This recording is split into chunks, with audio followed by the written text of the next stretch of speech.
7월 19일 창세기 37장 18절로 28절 말씀을 가지고 상한 마음 10번째 버려진 상처라는 제목으로 함께 말씀을 나누겠습니다.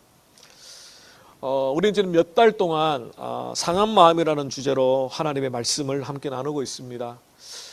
이 시리즈를 시작하게 된 이유는 우리가 하나님께 구원을 받는다는 것을 자꾸만 죽어서 천국 가는 개념으로만 한정하여서 생각하는 경향이 있더라는 겁니다. 예수님이 이 땅에 우리를 구원하여 주실 뿐만 아니라 이 땅에 우리의 삶이 풍성해지기를 원하신다라고 요한복음에서 말씀하고 있습니다. 과연 풍성한 삶이 무엇일까? 그 풍성한 삶은 어쩌면 이 땅에서 우리의 성화의 목적, 바로 예수님을 닮아가는 거죠.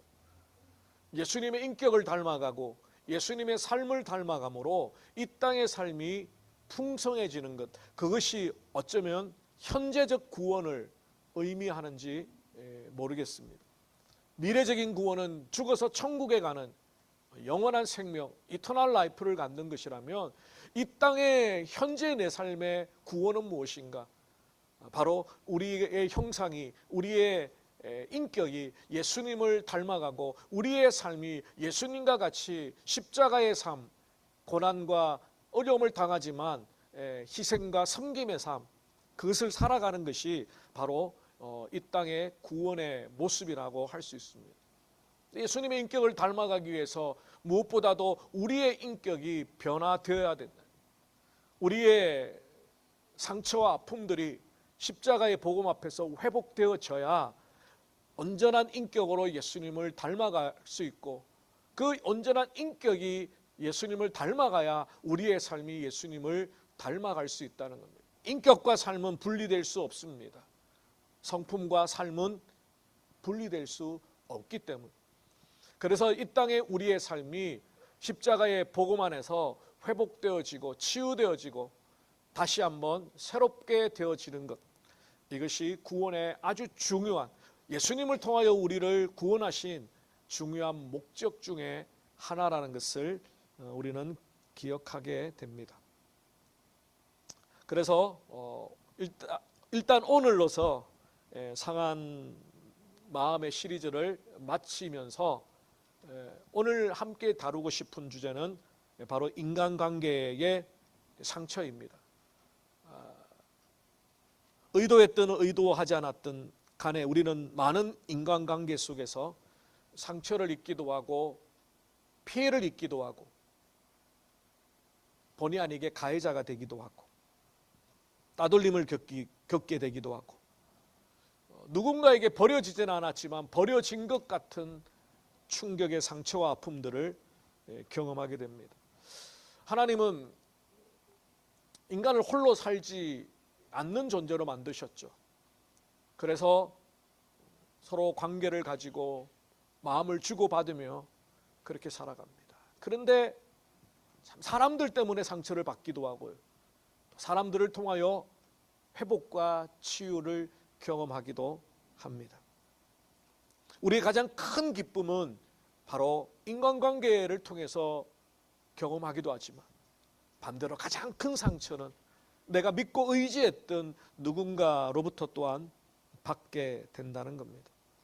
낯선 사람의 배신보다 가족의 배신이 더 아프고 치명적이죠. 내가 믿었던 사람, 의지했던 사람, 그 사람들에게 버림받는 상처는 더 오래 갑니다. 혹시 여러분들 중에는 그런 마음의 상처를 안고 살아가고 있지는 않습니까? 나는 다 해결되었다, 내게는 아무런 문제가 없다라고 내 마음 깊은 곳에 감추어 두었지만 불쑥불쑥 어떤 상황이 되면 그 아픔이, 그 상처가 고스란히 내 삶 속에서 올라오는 것, 부모님에게 인정받지 못했다라고 생각되어지는 삶, 선생님에게 혹은 배우자에게 큰 상처를 받거나 믿었던 친구에게 배신을 당하거나 교회에서 목회자나 혹은 성도들에게 아픔을 겪기도 하고요. 우리가 겉으로는 아무렇지도 않은 듯 웃고 있지만 여전히 우리 속에는 치유되지 않은 관계의 상처 아픔들이 남아 있습니다. 어쩌면 이것은 평생 치유되지 않고 우리가 붙들고 가야 되는, 실험해야 되는 그런 우리를 연단시키는 하나님의 도구일지도 모르겠습니다. 그러나 오늘만큼은 하나님께서 요셉과 함께 하심으로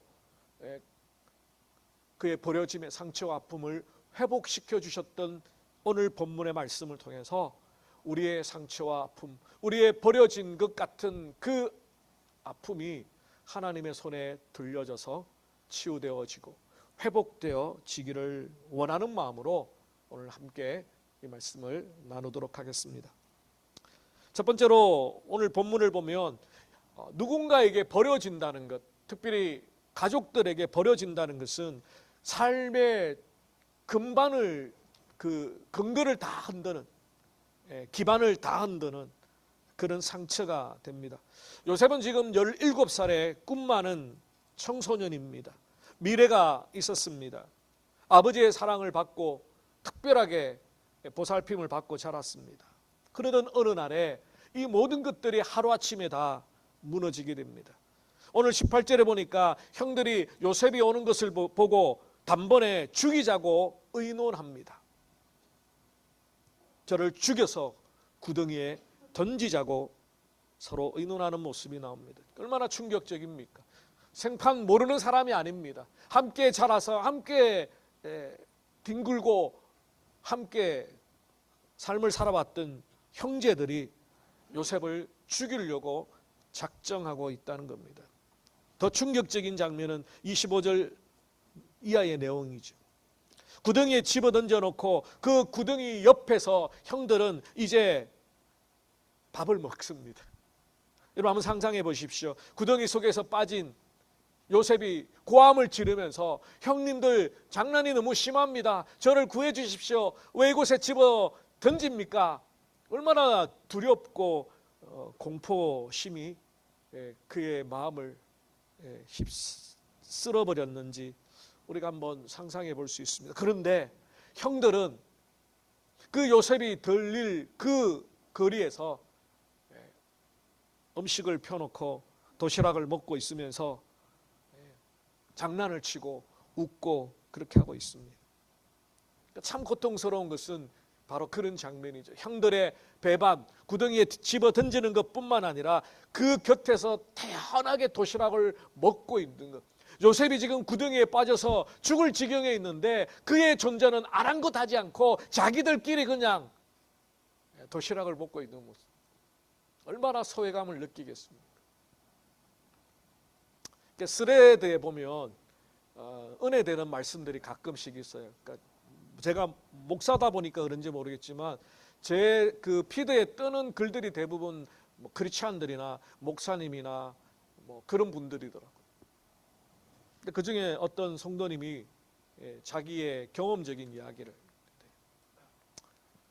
교회에 세가족으로 갔는데 몇 달이 지나도록 아는 체를 안 한다. 기존의 성도님들끼리 다 이렇게 이미 펠로십이 다 되어 있는 거예요. 그러니까 새로 와서 몇 달이 지나도 어느 모임에도 못 들어가고 그냥 겉돌다가 또 교회를 또 나가게 된 그런 어떤 마음을 어떤 분이 거기에 스레드에 글을 올려놨더라고요. 뭐 교회뿐만 아니라 어떤 조직이든 뭐 우리가 아이들 학교에도 마찬가지죠. 그런 집단 따돌림 뭐 이런 것들을 당하게 되면 그 상처와 그 마음의 아픔이 얼마나 큰지 모릅니다. 우리가 요셉의 입장을 보면 그 구덩이에 빠져서 얼마나 괴롭고 힘들고 하는 것을 넘어서 형들에게 버림을 받고 아무렇지도 않게 도시락을 먹고 있는 그 형들 앞에서 나라는 존재는 과연 무엇인가? 나는 우리 가족에게 아무 가치가 없는 존재. 그냥 딜리트 되어도 삭제되어도 아무 문제가 없는 그런 사람인가? 자신의 자존감이 무너지고 존재가 흔들리게 됩니다. 결국 은 20개에 팔려서 노예로 가게 됩니다. 그렇습니다. 우리의 모습도 그렇습니다. 특별히 사람들에게, 우리는 가까운 사람들에게 버려질까 하는 두려움을 늘 가지고 살아갑니다. 눈치를 보고 인정을 받으려고 하고, 행여나 내가 이 말을 해서 이 사람이 마음이 상하게 되면 관계가 깨어질까 하는 두려움들을 가지고 있습니다. 그 마음 깊은 곳에 바로 버려짐의 기억이 있기 때문입니다. 상담학에서는 이것을 애착의 상처라고 말합니다. Attachment wound. 어린 시절 부모나 혹은 선생님, 또 중요한 친구의 관계로부터 거절을 당하고 배신을 당하고 버림을 당하고 따돌림을 당했던 그 경험을 가지게 된 사람들은 어른이 되었어도 자꾸만 버림받을 것 같은 두려움, 관계가 끊어질 것 같은 두려움을 가지기 때문에 늘 불안하고 상대방의 눈치를 살피고 어떻게든 비위를 잘 맞춰와서 내 감정을 추스리고 그렇게 관계를 이어가려고 애를 쓴다는 겁니다. 제가 몇 달 전부터 갑자기 한 프로그램에 좀 꽂혔습니다. 강영욱 씨가 이렇게 프로그램을 이끌어가는 개와 늑대 사이. 프로그램 보신 적 있으세요? 아무도 안 보시고 다 거룩하셔가지고 아무도 안 보시고 저만 보고 있는 그 프로그램은, 뭐 저는 이제 애완견이나 뭐 이렇게 애완묘라든가 이런 동물을 키워본 적은 없습니다. 어렸을 때 집에서 그냥 키웠던, 정말 제가 사랑했던 복실이가 어느 날 밥상에 올라오는 경험을 하고 난 뒤에는 더 이상 이제 못 키우겠더라고요. 옛날에는 다 그렇게 여름에는 그렇게 했잖아요. 왜 그렇게 했는지는 모르겠지만 학교 갔다 왔더니 복실이가 없어요. 어디 갔냐 했더니까 여기 있다는 거예요. 그게 저한테는 큰 충격이었고, 또 어렸을 적에 또 이렇게 개한테 물렸던 그런 트라우마가 있어서 잘 이제 못 키우는데, 아무튼 그 프로그램을 재밌게 보는 이유는요, 그 강영욱 씨가 사용하고 있는 기법이 정확하게 행동 수정 기법입니다. 우리 인간의 행동을 수정할 때에 그 진화론적 배경에서 인간을 보는 학자들은 동물하고 똑같다라는 거예요. 조건 반사, 무조건 반사. 그래서 종을 땡땡 칠 때마다 먹이를 주면, 먹이를 안 줘도 종을 치면 개의 입에서 침이 나는 것처럼. 그래서 제가 대학원에서 첫 학기 수업이 한국에 있을 때 행동수정이었습니다. 그래서 그것을 실험을 해야 됩니다. 제가 했던 실험은 뭐냐면, 그 당시 학교에서 제가 교목을 하고 있을 때였는데, 교목실에다가 사탕을 놓고 거기 크리스찬 친구들이 올 때 사탕을 줄 때 어떻게 이제 주느냐에 따라서 그 친구들의 표정을 보고 그런 리서치 비슷하게 한 적이 있습니다. 근데 그 기법을 그대로 개에게 적용해서 개가 가지고 있는 여러 가지 잘못된 이상행동, 뭐 하울링을 한다거나 사람을 문다거나 뭐 또 분리불안을 느끼거나 하는 것들을 치유하는 내용이 정확하게 행동 수정 기법을 사용하더라고요. 근데 정말 기가 막히게 강영욱 씨가 그렇게 문제가 치료를 하면 하루아침이 아니죠. 단 몇 분 만에 개가 바뀌어요. 그렇게 물던 개가 안 물어요. 그렇게 불안해하던 개가 안정감을 가져요. 근데 개들도 분리불안을 경험한다는 겁니다. 주인이 눈에 보이지 않으면, 주인이 나가고 난 뒤에 개가 막 집안을 돌아다니고 막 장판을 찢고 막 불안해가지고. 근데 아이들도 그래요. 아이들 중에 어머니와의 그 애착의 관계가 온전하게 이루어지지 않으면, 엄마 품을 떠나면 엄마가 사라진다, 내 눈앞에 보이지 않으면 엄마가 없다라고 생각되어지기 때문에 분리불안을 느끼게 된다는 거예요. 걔도 그렇더라고요, 보니까. 바로 그런 분리불안이나 애착의 상처 같은 경우는 버려졌던 경험 혹은 버려진 것과 같은 고통을 경험하고 난 이후에 어른이 되고 난 뒤에 여러 가지 인간관계가 건강하지 못하다. 내 주장을 제대로 하지 못하고 상대방의 눈치를 보고 그가 나를 어떻게 할 것인가에 대해서 온통 촉각을 공도세운. 어쩌면 요셉은 이 형들에게 버림받고 난 이후에 그의 삶은 어쩌면 이런 애착의 상처들, 버림받았다라는, 나는 가족들에게, 형들에게 버림받은 존재라는 스스로의 각인을 세우고 있지 않을까요? 근데 성경에 보니까 이런 버림받은 경험을 한 사람들이 요셉만 있지는 않았습니다. 우리가 잘 아는 것처럼 아브라함의 아내 사라는 자신의 남편이 누이라고 2번이나 속였습니다. 과연 이런 남편을 믿고 어떻게 살겠습니까? 언제든지 상황이 바뀌면 내 아내가 아니라 내 누이라고 속이고 자신만 살고자 하는 그런 남편. 그러니까 사라에게도 그런, 성경에 표현은 안 했지만 버림받은 그런 상처 아픔들이 있을 것입니다. 또한 다윗도 마찬가지입니다. 장인어른 사울에게 죽을 고비를 몇 번이나 넘겼고요. 마지막에는 사랑하는 압살롬에게 버림을 받고 쿠데타를 당하여 쫓겨갔습니다. 바울도 같은 동족인 유대인들에게 복음을 전하였지만 핍박을 받았고 고통을 당하였습니다. 우리가 이 땅을 살아가는 동안 수없이 많은 관계 속에서 상처를 입고 때로는 버려짐을 당하고 깊은 상심과 상처를 경험하게 됩니다. 여러분은 어떻습니까? 여러분에게 그런 상처 아픔들이 여전히 여러분의 기억 속에, 여러분의 마음 속에 남아 여러분을 힘들게 하고 있습니까?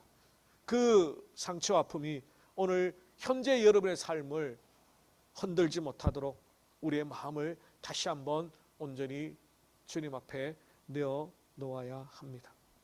그래서 이 버려짐의 상처는 큰 상처가 됩니다. 그 상처는 우리의 현재의 삶을 힘들게 할 수 있다라는 것을 우리가 먼저 직시해야 합니다. 두 번째는, 그럼에도 불구하고 요셉을 보니까 버려짐은 하나님과 함께 하심으로 치유되었습니다. 오늘 본문을 다시 읽어보시면요, 오늘 37장 여기에는 하나님이라는 내용이 등장하지 않습니다.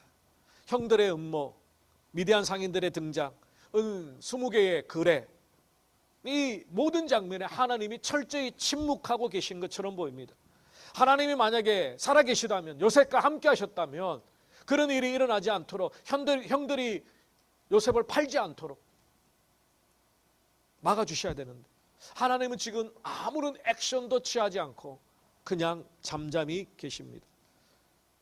근데 창세기 39장에 보면 요셉이 팔려서 보디발의 집에 있을 때에 보디발의 이야기 가운데 반복하여 나오는 내용이 나옵니다.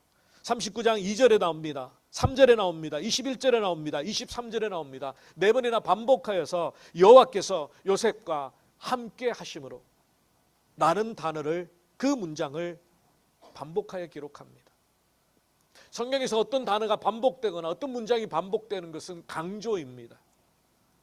지금 이 메시지를 통해서 하나님은 요셉과 함께 하셨다라는 것을 강조하고 있습니다. 아니, 요셉은 지금 다 잃어버렸습니다. 형들도 잃어버렸고, 자유도 잃어버렸고, 가정도 잃어버렸고, 아버지도 잃어버렸고, 고향도 잃어버렸습니다. 그런데 하나님만은 잃지 않았습니다. 아니, 반대로 말하면 하나님만은 요셉을 버리지 않고 끝까지 붙들고 가셨습니다. 여기서 중요한 사실을 발견하게 됩니다. 성경은 요셉의 환경이 좋아졌기 때문에 하나님이 함께 하셨다라고 기록하지 않습니다. 그의 환경은 어쩌면 최악으로 치닫고 있지만 성경은 계속해서 하나님이 함께하고 계시다라고 설명하고 있습니다. 형들에게 팔려 가족도 없는 타국으로 갔습니다. 그럼에도 불구하고 하나님이 함께 계셨습니다. 우리는 종종 하나님의 함께 하심을 우리의 환경으로 판단하려고 할 때가 많습니다. 일이 잘 되면 하나님 나와 함께 하십니다. 어려움이 생기고 문제가 생기고 아픔이 생기면 하나님이 나를 떠나셨다라고 우리는 판단합니다. 그런데 성경은 반대로 이야기하고 있습니다. 요셉의 상황은 점점점 힘들어졌지만 성경은 하나님이 함께 계심으로 그가 형통했다라고 오히려 기록합니다. 그러면 형통이 뭔가요? 우리가 생각하는 세상적으로, 물질적으로 혹은 세상 입적이 세상의 위치가, 지위가 그것이 형통한 것이 아니라 하나님이 함께 하시는 것이 형통이라는 것을 우리가 발견하게 됩니다. 오히려 가장 어두운 곳에 하나님의 임재가 더욱 선명하게 빛나는 것. 하나님이 함께 하신다는 것이 즉시 상처가 회복되어지고 문제가 해결되어진다는 것은 아닙니다. 하나님이 정말 함께 하신다면 왜 이런 문제가, 왜 이런 아픔이, 왜 이런 상황이 요셉에게 일어나야 했는가? 우리도 그런 경험을 하고 있습니다. 관계의 상처, 버림받은 아픔, 하나님 앞에 토로하면서 하나님 변화시켜 주십시오, 하나님 회복시켜 주십시오, 뒤털려버리는 인간관계의 그 매듭을 어디서부터 풀려고 할지 몰라 답답할, 하나님 이 문제를 해결해 주십시오, 이 사람과의 관계를 해결해 주십시오, 이 가족과의 문제를 해결해 주십시오. 하나님 어디서부터 이 문제가 해결돼야 될지 정말 모르겠습니다. 오히려 기도하면 기도할수록 더 꼬이는 것 같은 답답함들이 우리에게 있습니다. 그럴 때 우리는 하나님의 침묵, 그 침묵을 하나님의 부재라고 성급하게 결론을 내릴 때가 많습니다. 하나님은 침묵하실 수는 있지만 결코 우리를 떠나지는 않으신다라고 말씀하고 있습니다. 하나님 문제보다 우리를 먼저 연단시키고 우리의 인품을 먼저 빚어가시기 때문에 때로는 즉각적인 기도의 응답 대신에 그냥 그 고난의 자리에 내어버려 두신다는 겁니다. 우리가 하나님께 환경을 바꿔달라고 기도합니다. 그런데 하나님은 종종 우리의 환경보다 그 환경을 바라보는 우리의 믿음의 눈을 바꾸어 주시기도 합니다. 요셉을 한번 생각해 보십시오. 17살 꿈 많은 그 청년, 그러나 미성숙한, 아버지에게 사랑만 받고 형들에게 시기와 질투를 받았던, 그래서 철없이 자기의 꿈을 자랑하고 자기의 채색옷을 자랑했던 그가 만약에 총리가 되었다면 과연 그가 그 총리의 일을 감당할 수 있었을까요? 정말 아이러니하게도 요셉이 걸어왔던 그 길은 총리가 되기 위한 준비의 과정과도 맞물려 있습니다. 겉으로 볼 때는 그가 형들에게 미움을 받아 팔렸고 보디발의 아내의 유혹을 거부하다가 모함을 당하여 감옥에 갔지만, 그러나 그 이면에는 하나님의 시간표 안에서는 그가 요셉이 총리가 되기까지 준비되어져 가는 거지. 종으로서 보디발의 집에 열심히 일했습니다. 바로의 근위대장, 그의 일을 감당하는데 그냥 보통 집이 아닙니다. 어쩌면 그 애굽에서 두 번째 해당되는, 넘버 2에 해당되는 엄청난 그런 사람의 집이죠. 거기에 일들을 다 보면서 보디발이 얼마나 믿고 신뢰했으면 너가 알아서 다 해라. 그러니까 보디발의 집에 있는 모든 대소사를 요셉이 다 감당했습니다. 그리고 모함을 당해 감옥에 갔는데 그 감옥은 일반 감옥이 아닙니다. 왕국에 있는 감옥, 왕들의 신하들이 죄를 범하면 갇히는 감옥, 그 감옥에서 요셉은 또 최선을 다하여서 자신의 일을 합니다. 간수장이 보고 요셉을 거의 간수장급으로 너가 이 감옥에 있는 일들을 너가 다 알아서 해.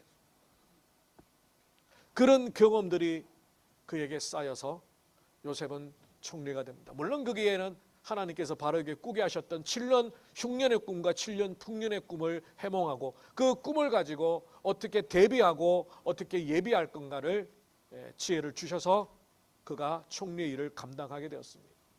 그러니까 그 모든 과정에 쓸모없는 과정, 무의미한 과정, 노예로 팔려가는 게 그게 무슨 의미가 있어?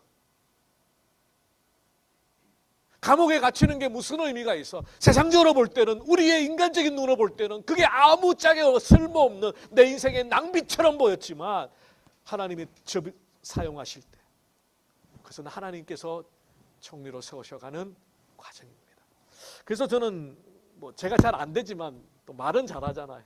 많은 분들에게 뭐라도 배우시고 혹시 무슨 기회가 되시면 뭐라도 공부해 놓으시고 뭐라도 익혀 놓으시면 나중에 하나님이 다 사용하신다.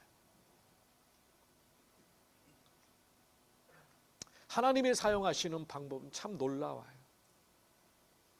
아무짝에 쓸모없는 것처럼 보이는 것도 이게 내 인생에 무슨 의미가 있는 것과 잘 하나님의 뜻을 모르면서도 그 길을 꾸준히 가게 되면, 하나님 손을 붙들고 가게 되면 그 길이 하나님의 영광을 위하여 쓰임받는 놀라운 반전의 길이 된다는 겁니다. 하나님은 왕궁으로 요셉을 보내시기 전에 노예의 집으로 보내셨고 총리의 자리에 앉히시고 감옥의 자리에 보내시고, 하나님은 직분보다 인격을 먼저 준비하셨고 인격을 준비하시는 동시에 믿음을 준비시켰다. 그 믿음이라는 것은 철저하게 하나님을 신뢰하는 겁니다. 하나님이 나와 함께 하신다는 믿음. 내가 잘났어가 아니라, 내가 똑똑했어가 아니라, 내가 거룩했어가 아니라 신실하신 하나님의 약속에 의지하여 하나님이 나와 함께 하신다는 것. 어떤 상황 가운데도 하나님이 나와 함께 하신다는 믿음.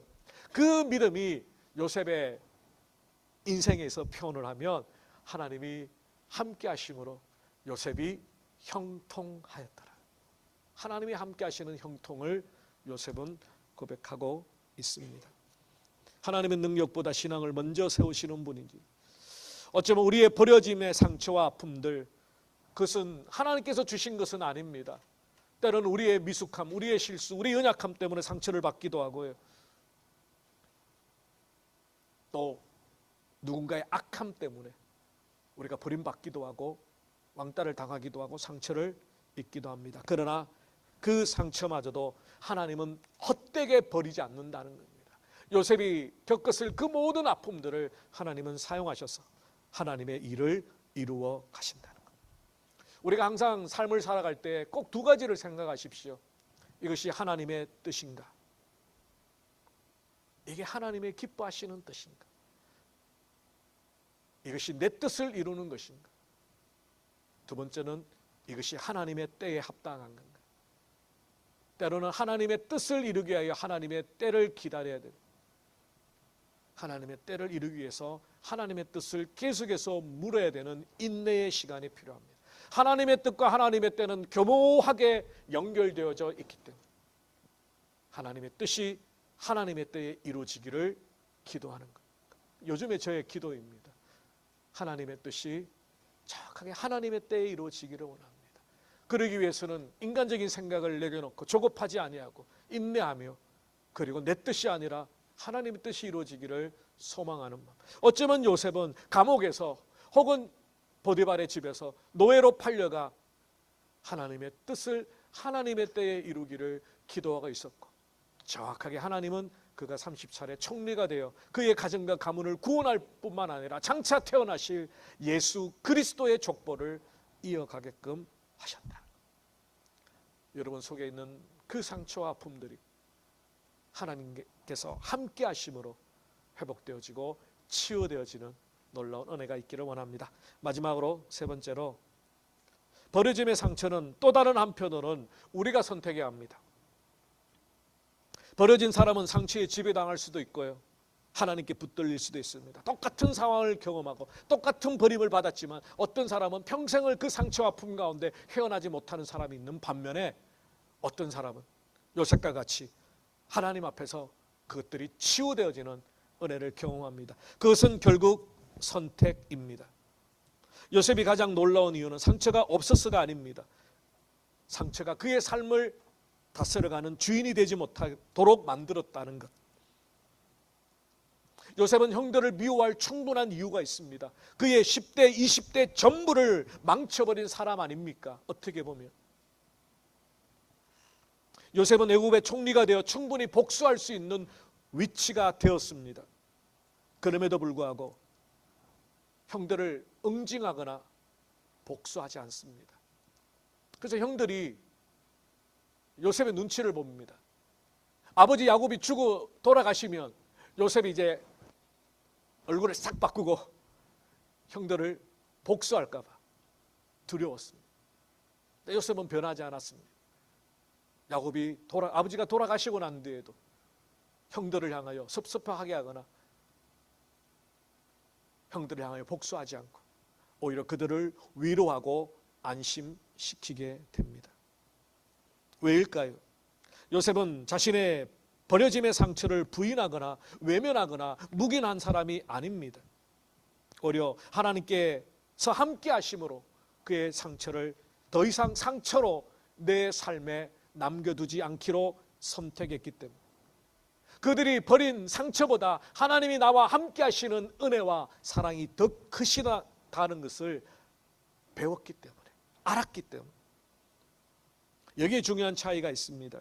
진짜 성숙한 신앙은 상처가 없는 사람이 아닙니다. 상처를 안 받는 사람이 아닙니다. 상처보다 하나님이 더 크시는 하나님이심을 인정하는 것. 다윗도 그랬습니다. 사울에게 쫓겼습니다. 사울을 죽일 기회가 있었습니다. 신하들은 사울을 죽이라고 말합니다. 하나님이 주신 절호의 기회라고 말합니다. 그러나 다윗은 그렇게 하지 않았습니다. 그리고 오히려 그의 인생의 말년에 여호와는 나의 목자시니 내게 부족함이 없으리로다, 그렇게 고백했습니다. 사망의 음침한 골짜기를 갈지라도 주의 지팡이와 막대기가 나를 지켜주셨다라고 고백했습니다. 바울도 감옥에 갇혀서 빌립보를 씁니다. 주 안에서 항상 기뻐하라, 내가 말하노니 기뻐하라. 바울은 감옥에서조차 하나님이 함께 하시기에 기뻐할 수 있었습니다. 어쩌면 요셉도 그랬을 것입니다. 형들은 그를 버렸지만 하나님은 나를 붙드셨다라고 확신했고, 그래서 그의 삶은 더 이상 상처가 아니라 하나님의 손에 의해서 정의되었습니다. 여러분도 선택하셔야 합니다. 상처가 내 인생을 정의하도록 내버려 둘 것인가, 아니면 하나님이 내 인생을 정의하도록 할 것인가. 많은 사람들이 평생 그렇게 말합니다. 나는 부모님 때문에 이렇게 되었어. 나는 저 사람 때문에 이렇게 되었어. 나는 교회에 상처를 받았어. 그 말이 사실일 수도 있고, 누군가는 의도하지 않은 상처를 내가 받을 수도 있고, 그러나 그것이 더 이상 내 삶의 정의가 되지 않도록 하시기를 바랍니다. 요셉은 형들에게 팔린 사람으로 기록되지 않고 하나님께서 함께 하셨던 사람으로 기록되어 있습니다. 여러분은 어떤 사람으로 기록되기를 원합니까? 오늘 누군가의 말 때문에 아프시고, 가족의 관계 때문에 힘드시고, 교회에 누군가가 던진 무심코 던진 말 한마디 때문에 마음이 상하여서 분하십니까? 하나님은 그 상처를 가볍게 여기지는 않으십니다. 그러나 하나님은 그 상처가 여러분의 미래를, 여러분의 오늘의 풍성한 삶을 방해하는 걸림돌로 내버려 두지 않기를 원합니다. 사람은 너를 버릴 수 있어도 하나님은 버리지 않으신다고 말합니다. 창세기 50장의 결론 부분에 요셉은 이렇게 고백합니다. 50장 20절이죠. 형들에게 이렇게 말합니다. 당신들은 나를 헤아려 하였으나 하나님은 그것을 선으로 바꾸었다. 여기서 아주 중요한 단어가 나옵니다. 당신들이 나를 헤아려 하였다. 나는 그것을 요셉은 알고 있었습니다. 형들의 죄는 죄입니다. 배신은 배신입니다. 요셉을 버렸던 것은 분명히 악입니다. 그리고 그 상처를 받은 요셉은 상처가 분명히 있습니다. 그런데 그것을 하나님께 올려드렸더니 하나님이 그 악을 어떻게 해요? 선으로 바꾸어 주셨다는 겁니다. 이것이 복음입니다. 바울은 이것을 다르게 표현했습니다. 선으로 악을 이겨라. 하나님은 악을 선으로 바꾸어 주셨고요, 악을 정당하시는 분은 아닙니다. 악보다 더 크신 분이시고 그 악이 하나님의 계획을 무너뜨리지는 못합니다. 요셉의 가장 큰 기적은 그가 총리가 된 것이 아니라 어쩌면 그의 버림받은 상처와 아픔이 더 이상 그의 마음을 지배하지 못한 것, 하나님께 올려드림으로 하나님이 바꾸시는, 그의 마음을 바꾸시는 그 크신 은혜를 경험했다라는 것, 이것이 가장 큰 기적이 아닐까요? 말씀을 정리하겠습니다. 사랑하는 성도 여러분, 하나님은 우리를 버리지 않습니다. 이것은 요셉의 이야기이고 동시에 우리의 이야기입니다. 사람은 연약하여 버릴 수 있습니다.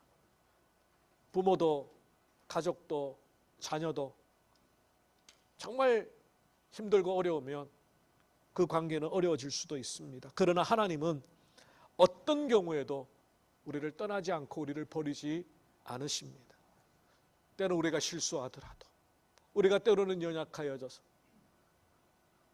우리의 믿음이 흔들리고, 때로는 하나님 어디 계시냐고, 하나님 정말 날 사랑하는 것이 맞느냐고 하나님 앞에 토로할 때도 하나님은 한 번 택한 하나님의 자녀들, 그들의 삶을 붙들고 끝까지 가십니다.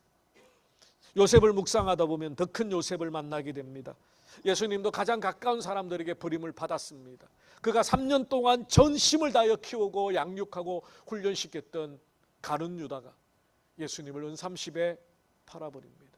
베드로도 예수님을 모른다고 3번씩이나 계집종 앞에서 부인합니다. 한글 성경은 순화되어 있지만 사실은 예수님을 저주하며 욕하며 그렇게 부인한 겁니다. 제자들은 뿔뿔이 다 도망갑니다.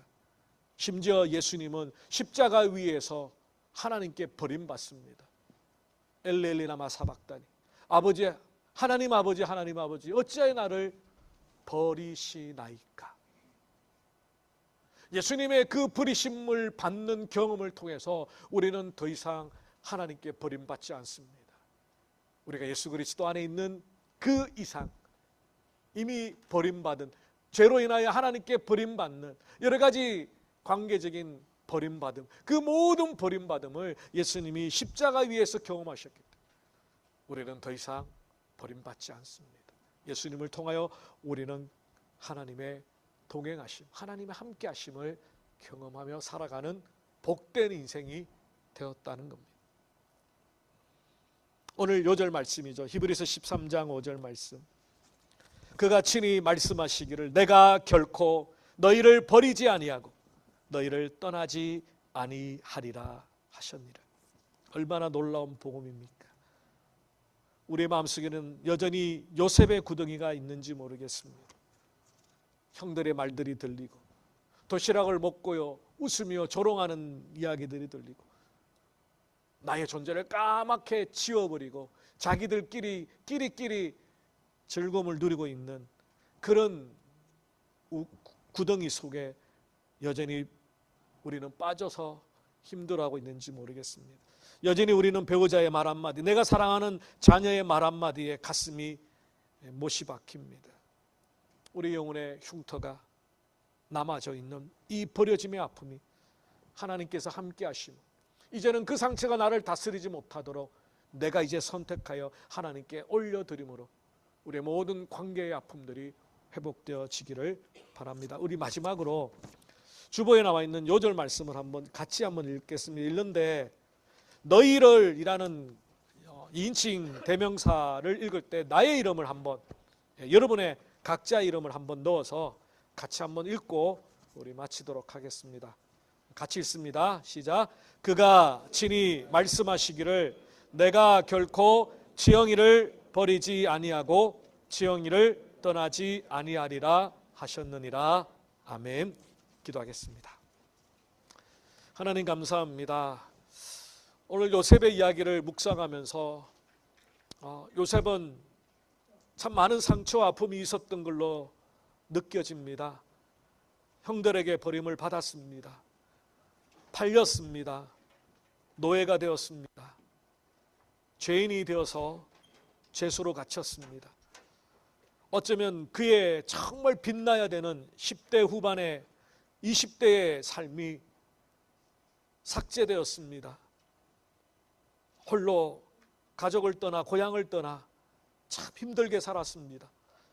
그런데 요셉은 그 버려짐의 상처로 분노하거나 복수하려 하거나 마음속에 담아놓고 그의 삶을 망가뜨리지 않았습니다. 오히려 하나님이 그와 함께 하심을 바라보며 그 버려짐의 상처가 치유되었고 회복되어서 형들을 다시 만났을 때 기꺼이 용서할 수 있었습니다. 하나님, 우리의 삶 가운데 여전히 우리의 마음속에 우리를 버렸던 혹은 버려진과 같은 고통과 아픔을 주었던 그 누군가를 향하여 상처와 또 복수의 마음과 용서하지 못하는 분노가 있다면 이 시간 하나님께서 우리의 마음을 만져주심으로 그것이 우리의 삶을 흔들지 못하고 그것이 우리의 삶을 정의하지 못하도록 하나님께서 치유하여 주시고 회복하여 주시옵소서. 감사하고 우리 주 예수 그리스도 이름으로 기도 올리옵나이다. 아멘.